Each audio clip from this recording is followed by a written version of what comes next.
you for the introduction as well. So nothing more for me to introduce myself, except maybe that the important information. So I've been joining the panel already for the 3rd time, and every other year I'm also being a kind of remote evaluator or referee during the several steps, except step 3, of course, of the project submitted for the ERC Synergy. I am a member, as you remember from the first presentation, I am a member of the panel, which is in life sciences, and I have typical, what I would say, an LS8 profile. So an LS8 profile meaning I'm working on ecology and evolution, mostly on let's say non-microbial systems. So just give a little bit background about my research and my expertise. I'm doing both experimental work, field work, surveys, and modeling. So I'm have quite a broad interest in different approaches, which is, for me at least, very handy to join the panel and to evaluate the different aspects that are brought forward by the evaluators.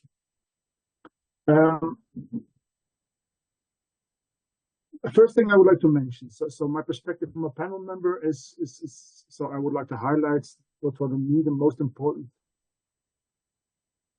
points that you need to be aware of, and I will be to some degree repetitive, but I will try to give you some more examples, and I'm much more happy to to answer on very specific questions as well. So as mentioned before, so there are kind of 3 larger panels, one on socioeconomics, which I've now printed here in purple. There's one on physics, or 2 panels on physics and engineering, and there are also 1 or 2 panels on life sciences, and they are very general. And then I would like to show this kind of generality not only by showing by projecting the number, if you like, or the category of panels that you belong on, but also with respect to the very specific expertise of the different panel members. And you would already directly see that although some people belong to the same expert panel, they still have very complementary and different expertise and know-how as well. So this really means that since the full panel needs to evaluate your proposal, but also judge your proposal and make suggestions on the ranking, this really means that you need to write the project for this kind of specialized. I mean, we're all scientists, we know the field, we know the bigger field as well, the larger field as well, but you still need to prepare the proposal in such a way that a generalist audience can actually understand and get excited of what you're doing. And I think this kind of excitement, that's very important. This is kind of representation of how then I would say my panel looks like. As you can see, I mean, this is much more, so this is one of the first panels of life sciences as such, and you will see that there's much more emphasis on LS8, LS9, and LS2, so much more in the field of evolutionary biology, plant biology, and ecology, and compared to the other life science panels which are closer to medicine and for instance, cancer research. So the life science panel is still general and bit at least focused, which gives a quite a good balance between the expertise. But you can directly see that it's very diverse, and we are actually asked to evaluate a wide variation of proposals as well. And in my case, and this goes from, let's say, functioning of let's say, ribosomal structures towards large Earth system models that contribute to carbon storage. And so we really need to cover a large variety of scales and different topics, and need to understand what's about, and we need to understand why these projects are needed. I also need to mention that panel members also switch, and so we are not bound to a single panel, but we also switch. And for instance, in my case, I also need to move to the other life science panel. Members from the other life science panel are joining our panel as well. I need to move even to the physics and engineering when it's much more about application, earth sciences, earth physics models, or biophysics, and even to the socioeconomics, or when some projects have to be evaluated, for instance, on the philosophy of evolution, on socioeconomic landscapes and all these things. So we really need to move between panels. We are bound to a single panel, but we also move between panels. Of course, we also might have conflict of interest when we have to leave. But just to make very clear that these panels are fixed, but there's also a dynamic with respect to the expertise. So the ERC does really a good job of trying to get all the best people together to evaluate the different projects and the different proposals, even when they are interdisciplinary. As a panel member, we are evaluators, and I would like to give you a little bit in addition to what Kevin has been showcasing. Because previously, I think it was a very good presentation. I mean, very good suggestions. How I actually also see how most successful projects are written or put together and also defended. But essentially, I would like to highlight some important aspects. For the step one, and so which is the B1, so which is evaluated from a very general perspective.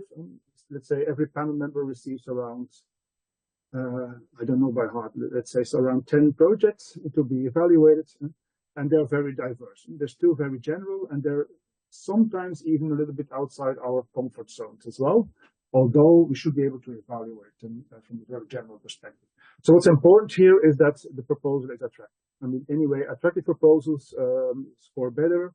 Less is more, provide good overview figures of the problem, the objectives, and already at the first step, really emphasize the synergy. So these are synergy grants, and this has been mentioned already several times.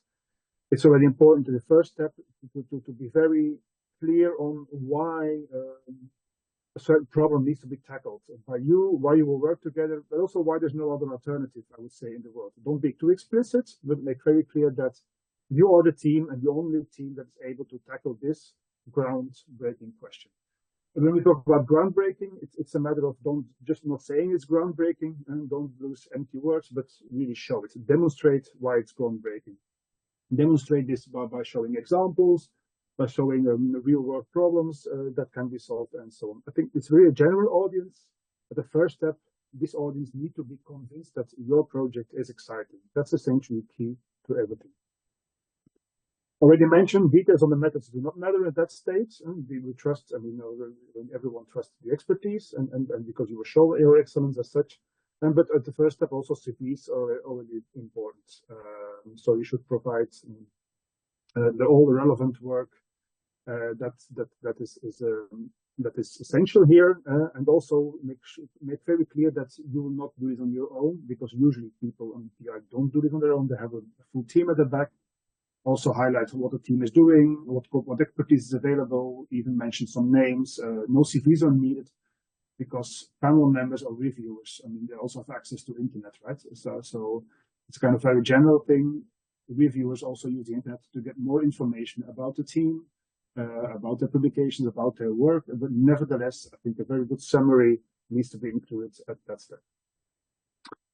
In the second step, then, of course, also the science will be evaluated. And so then, again, B1 and B2 should not be copied, but then, again, made much more clear about what methods you use. And why are these methods not state-of-the-art, but advancing the state-of-the-art? Why are you able as a team to tackle this? And your team of PI, but also the background, the teams in the background.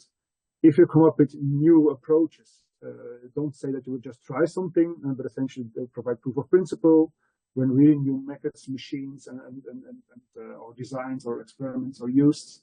And this is very important. At that stage, the panel needs to be convinced that the proposed methods are adequate or beyond state-of-the-art, and that they will work, or at least high risk, high gain. And if they don't work, well, I think some contingency plan needs to be provided in the background as well. From a personal perspective, what I see is that many projects, I'm not saying that they fail from the start already, but they receive a kind of bad connotation when projects are really introducing big problems and why they need to be solved, but then only within the proposal,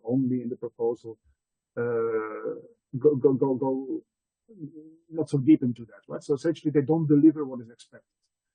From the broad introduction can be both B1 and the introduction of that B2. So be kind of modest, be very clear what the problem is, why that very specific problem is important, but don't give the impression to the panel that you would save the world while I would say obviously you would try to study a very specific part of that.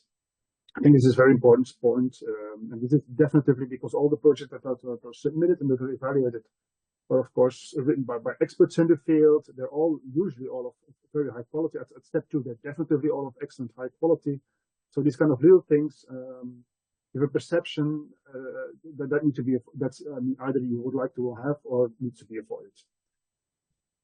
One thing, what are big questions? I think this has already been mentioned earlier. I mean, it should be groundbreaking, but what are big questions? So I think big questions should be this kind of scientific problem that move the entire, but also the larger field of science forward. They should really induce paradigm shifts, new theories, new evidence, new views on very specific mechanisms. So can paradigm shifts work? And essentially, these are typical the projects that are evaluated as really being the big questions.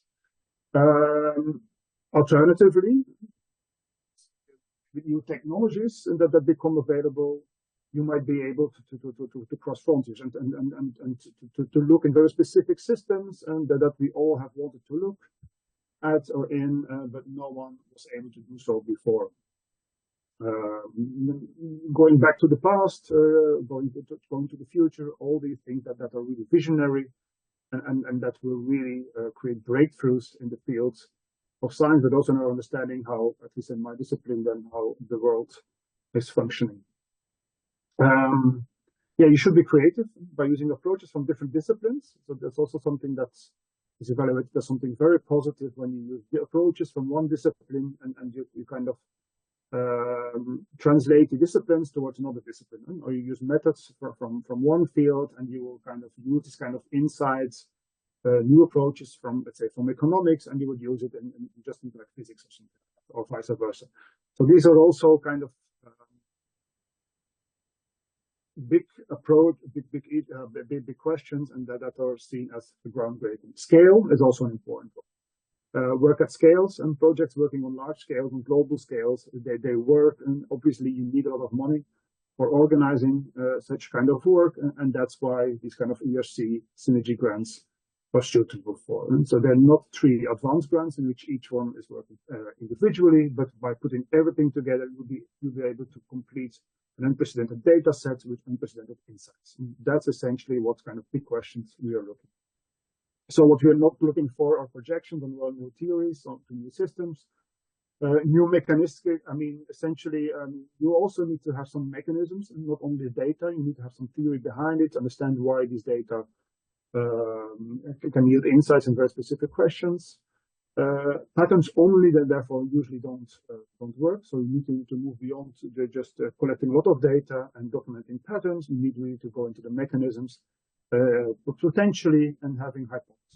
Typically, whether projects having hypotheses or not, when projects are lacking hypotheses, at least in the life science panels, is always subject to some discussion whether this is good or not, or even among panel members. And I would say try to avoid these kind of discussions. And when you have a hypothesis, put it very clearly forward into your proposal. So the big questions, and so essentially you move beyond state of the art in scope, scale, and approaches. You need to be very clear in which novel concepts or approaches or developments between or across disciplines will be used, and be explicit. Be explicit, be very clear, write the approach in a very clear way, concise way that panel members that are very general immediately understand what you will do and why you would like to do this. I wrote down a sentence at the end. A synthesis work package at the end does not make a project synergistic. And so typically projects consisting of 3 individual work packages assigned to the work of, let's say, the 3 PI, and then having a synergy project putting everything together. My impression is that this usually does not work, and because the synergy then comes really too late in a way, or the collaboration comes too late, you really need to collaborate already from the start or from the conception of the project. And so essentially going back to my youth, and what are big questions or synergy grants? I mean, the project are really to go to boldly to go where no man has been gone before. The team composition is also very important. I've already mentioned interdisciplinarity is not mandatory, but at least you need to be complementarity. So I would say interdisciplinarity can also mean that people from the same field are working together, as long as it served the project, this is really okay. And they can be from the same university, from the same country, from different countries, even having transatlantic partners and so on. Demonstrate the good synergy throughout the project when you write it, and demonstrate the good synergy. Where you will exchange stuff, equipment, samples, all these things. Write this very clearly into the project proposal because this is important. That's where the synergy really will be evaluated. So you all have the same goal, and you all have the same goal to solve, and therefore you need to solve the most challenging questions in your domain, which are by definition a little bit different because you have complementary. Team size does not matter, although I have to admit that I'm not aware of so many teams composed of 2 PIs. So I would say typically the composition of a synergy grant is around 3 or 4 PI. And team composition, country, institute, gender is not an important issue. Really, it is not. Excellence is the only criterion. Excellence in relation to your career stage. I have a little but here because always some discussions also about. I mean, you should at least have some. I mean, it's always relative to your career stage, but at least your career stage should at least be of such a state that you have been able to show excellence, right? And so this is not a starting grant, unless of course you have really been showing, or the PI have really been showing during the postdoc to be really jumping on something completely new, for instance. But this is very, very rare. And this team composition becomes actually the most important aspect evaluated at step 3, because at step 3, the interviews, that's where the evaluators, the committees will really evaluate the science, discuss the science with you. It's much more discussion rather than asking, because of course you are the expert. And so essentially, in case of some doubts, you really have to convince a panel about why this is top-notch sciences, why this is important. Typically, this is all working. Of course, we still have all the evaluations from the referees or the specialists at the back. If there would be any critical questions on methods, then definitely this will be asked. And there's always at least 1 or 2 panel members that really have dug into the comments of the specialized reviews to really make sure that the comments of, or let's say, potential critique of specialist reviewers are okay, or whether they're or let's say critiques and that are justified from their perspective or not. At point 3, when you're in Brussels, when you come to Brussels, I mean, really show good vibes, show good team spirit. That's very important. You need to show why you are the best relative to your competitors. Also, make sure that you present yourself as a consortium with all partners being equal, or at least show equity, right? So essentially, relative to the means and what essentially one needs, that you all have the same contribution or the equal contribution to the project. Career stage and gender balance officially don't matter, but again, in 3 points. Yeah, and I mean, we're all humans and in such a stage, right? And sometimes, I mean, typically projects with unbalanced genders and are seen as a little bit can be seen as a little bit more old-fashioned, just say it in that way. So try to be diverse as well. I mean, diversity helps. It's not a strict criterion. Again, excellence is always the most important aspect, but at the end, there's so many projects to put together, and just kind of giving impressions or having good impressions do always help. And you should demonstrate. You should demonstrate better collaborations. So essentially, teams that come to Brussels, and that is also helpful for step 2, I have to say, when you present your work, make advantage and make use of this kind of presentation to show that you have been collaborating already in the past. And so you need to convince the panel again that as a team, you will function as you promised. That you're not 3 individuals, but that you have been working already together. Maybe give some hints about how the project has been composed. Was it who came up with the first idea? Did it jointly come up? Did you meet at conferences? Did you meet at workshops? And did you have brainstorms? So all these kind of personal touches on how the project have been developed are really important, and I would say are seen as a strength here, because this really can convince a committee about the synergy and that it will work. Budget is seldom an issue, neither a breaking point. There should be, although they can be signaled at the second step. Yeah, and non-EU partners can get a substantial part of the budget if there's a good reason for it. And a good reason, if no one else can tackle this, but the same holds actually for non-EU partners. That's it's the same thing for everyone. Any budget should be substantiated, and that's why you have to make clear that only you would need that large amount of money to go on. Make sure that, especially when you budget your own salary, that it's balanced and also well motivated. Very important. Sometimes in some countries, PI actually budget also for their own salaries, and make sure that this is clear, that this is needed, that this is how it is done. It's not a problem, but it should be very well substantiated and motivated. So what is coming to a summary? Try to avoid B1, B2 copy-paste, avoid being promising but then not fulfilling. Avoid boring proposals, so make them present them in a very well, and avoid being disconnected as a team or having disconnected parts of the proposal.